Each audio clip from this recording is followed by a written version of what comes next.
અમરોલી ખાતે આવેલ અંજની ઇન્ડસ્ટ્રીઝ વિસ્તારમાં કારખાનાના છઠ્ઠા માળે એક રૂમમાં રસોઈ બનાવતી વેળાએ અચાનક બ્લાસ્ટ થતા સમગ્ર વિસ્તારમાં ચકચાર મચી ગઈ હતી। જ્યારે બ્લાસ્ટને કારણે આગ લાગતા બે કાકા અને ભત્રીજો ગંભીર રીતે દાઝી ગયા હતા।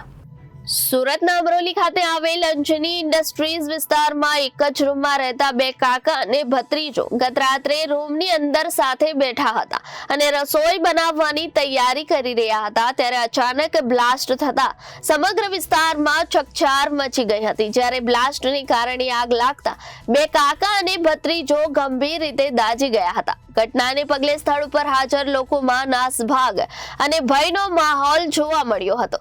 ત્યારે દાઝી ગયેલા કાકા અને ભત્રીજાને સારવાર માટે તાત્કાલિક 108 એમ્બ્યુલન્સ દ્વારા સ્મીમેર હોસ્પિટલમાં ખસેડવામાં આવ્યા હતા, જ્યાં હાલ આ ત્રણેયની સારવાર ચાલી રહી છે। વધુમાં જાણવા મળ્યું હતું કે બંને ભાઈઓ જીતેન્દ્રસિંહ અને તેનો ભાઈ દિલીપસિંહ ગંભીર રીતે દાઝી ગયા છે, જ્યારે તેમનો ભત્રીજો વિશાલ સામાન્ય દાઝ્યો છે। Bureau report Janadesh news Surat.